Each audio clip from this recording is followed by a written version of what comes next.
Hey, January 26th. We're in Exodus now 2:11 through 3:22. Now it came to pass in those days when Moses was grown, that when he went out to his brethren, he looked at their burdens, and he saw an Egyptian beating a Hebrew, one of his brethren. So he looked this way and then that way, and when he saw no one, he killed the Egyptians and hid him in the sand. And when he went out on the second day, behold, two Hebrew men were fighting. And he said to one who did the wrong, why are you striking your companion? Then he said, who made you prince and judge over us? Do you intend to kill me as you killed the Egyptians?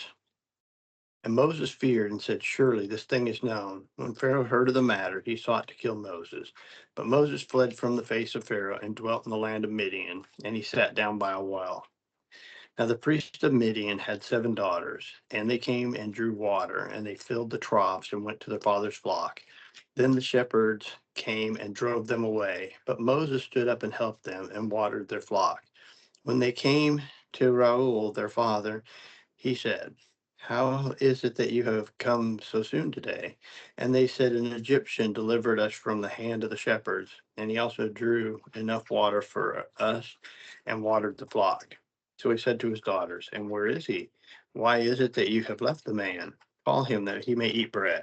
When Moses was content to live, then Moses was content to live with the man, and he gave him Sephirah, his daughter, to Moses, and she bore him a son, and he called his name Gershom, for he said, I have been a stranger in a foreign land.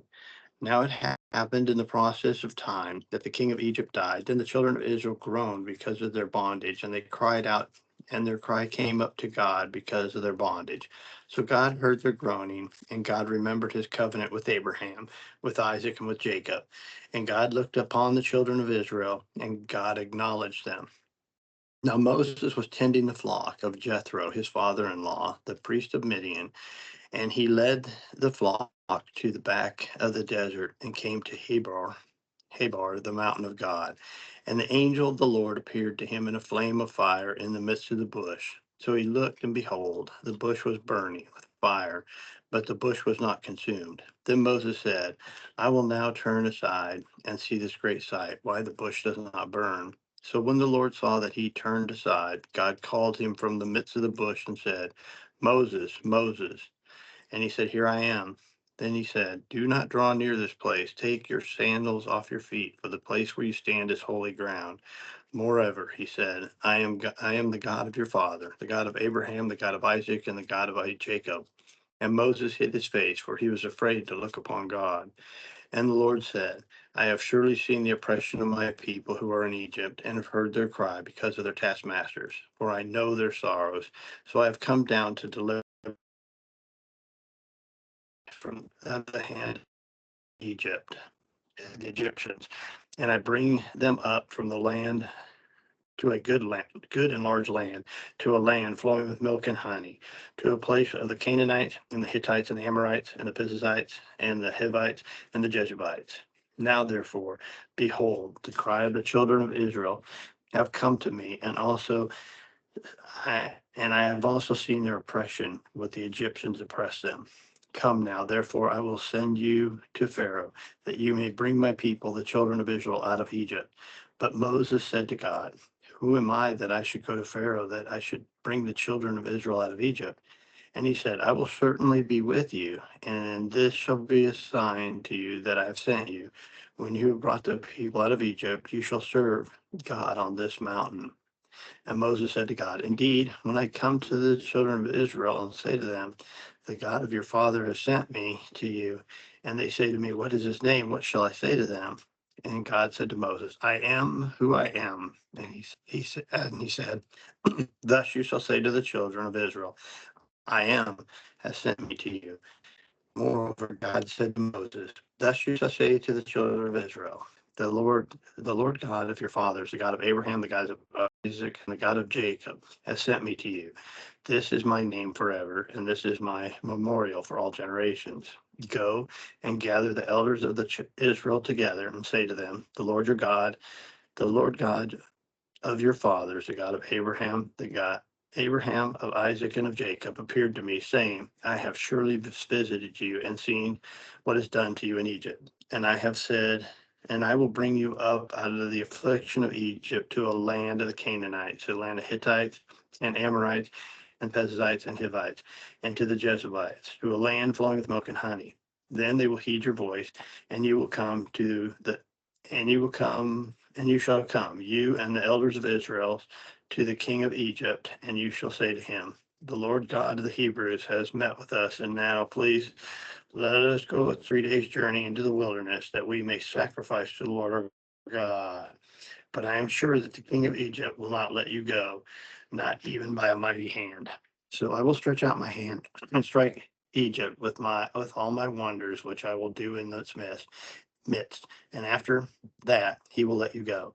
And I will give you this people, and I will give this people favor in the sight of the Egyptians. And so it will be when you go that you shall not go empty handed, but every woman shall ask of her neighbor, namely of her who dwells near her house, articles of silver, articles of gold, and clothing. And you should put them on your sons and on your daughters, so you shall plunder the Egyptians. This one's really, I love this too, because it says that the angel of the Lord was in the fire, which is a picture of Christ. And he said he came down as he came down to earth as a baby, and he was going to deliver them out of the bondage of Egypt as he delivered all of us out of the bondage of sin, which Egypt's a picture of this world, taking us out of this world of sin. Really cool pictures. All right, Matthew 17:10-27. And his disciples asked him, saying, why did then the scribes say that Elijah must come first? Jesus answered and said to them, indeed, Elijah is coming first and will restore all things. But I say to you that Elijah has already come, and they did not know him, but did to him whatever they wished. Likewise, the Son of Man is also about to suffer in their hands. Then the disciples understood that he spoke to them of John the Baptist. And when they had come to the multitude, a man came to him, kneeling down to him and saying, Lord, I have mercy on my son, for he is an epileptic and suffers severely, and he often falls into the fire and often into the water. So I brought him to your disciples, but they could not cure him. Then Jesus answered and said, O faithful and perverse generation, how long shall I be with you? How long shall I bear you? Bring him here to me. And Jesus rebuked the demon, and it came out of him, and the child was cured that very hour. Then the disciples came to Jesus privately and said, why could we not cast it out? So Jesus said to them, because of your unbelief. For assuredly I say to you, if you have the faith of a mustard seed, you can say to this mountain, move from here to there, and it will move, and nothing will be impossible for you. However, this kind does not go out except by prayer and fasting. Now, while they were staying in Galilee, Jesus said to them, the Son of Man is about to be betrayed into the hands of men, and they will kill him. And on the third day he will be raised up. And they were exceedingly sorrowful. When they had come to Capernaum, to those who received the temple tax, came to Peter and said, does your teacher not pay the temple tax? He said, yes. And when he had come into the house, Jesus anticipated him, saying, what do you think, Simon? From whom do kings of the earth take customs or taxes? From the sons or from strangers? Peter said to him, from strangers. Jesus said to him, then the sons are free. Nevertheless, lest we offend them, go to the sea, cast a hook, and take the fish that comes up first. And when you have opened its mouth, you will find a piece of money. Take and give it to them for me and you. Okay, Psalms 22, 1-18. My God, why have you forsaken me? Why are you so far from helping me and from my wounds and from my words of my groaning? My God, oh my God, I cry in the daytime, but you do not hear. And at night season, I am not silent, but you are holy, enthroned in the praises of Israel. Our fathers trusted in you. They trusted and you delivered them. They cried to you and you were delivered and were delivered. They trusted you and were not ashamed. But I am a worm and no man, a reproach of men, des- and despised by people. All those who see me ridicule me. They shoot out their lip and they shake their head, saying, He trusted in the Lord. Let him rescue him. Let him deliver him, since he delights in him. But you are he who took me out of the womb. You made me trust while in on my mother's breast. I was cast upon you from birth, from my mother's womb. You have been my God. Be not far from me, for trouble is near, for there is none to help. Many bulls are surrounded me, strong bulls of Bashan have encircled me. They gape at me with their mouths like raging, roaring lion. I am poured out like water, and my bones are out of joint. My heart is like wax; it is melted within me. My strength is dried up like a potsherd, and my tongue clings to my jaws.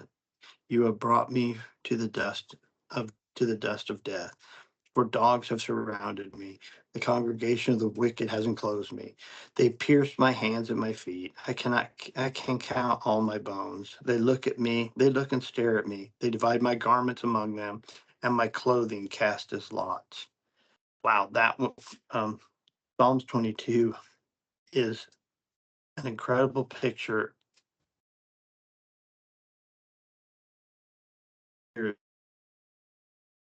crucified. They didn't even know what crucifixion was, and this was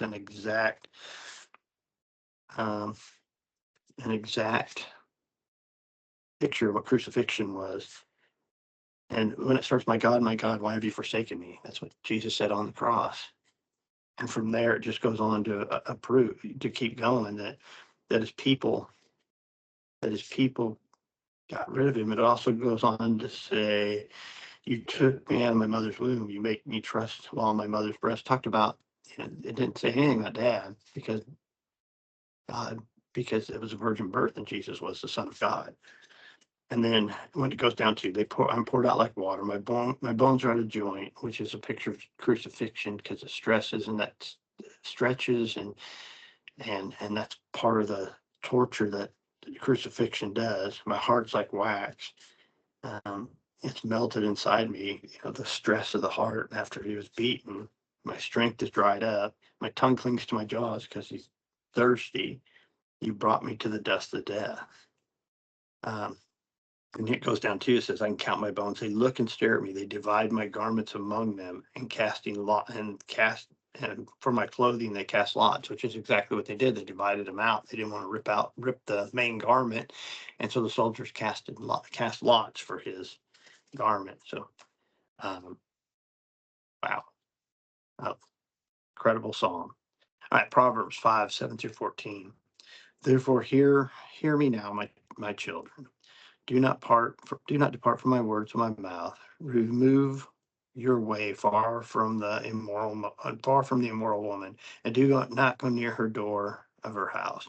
Least you give your honor to others, and your years to the cruel one. Least aliens be filled with your wealth, and your labors of your house go of to a foreigner, and you mourn at last when your flesh and your body are consumed, and say, How I have hated instruction, my heart has despised correction.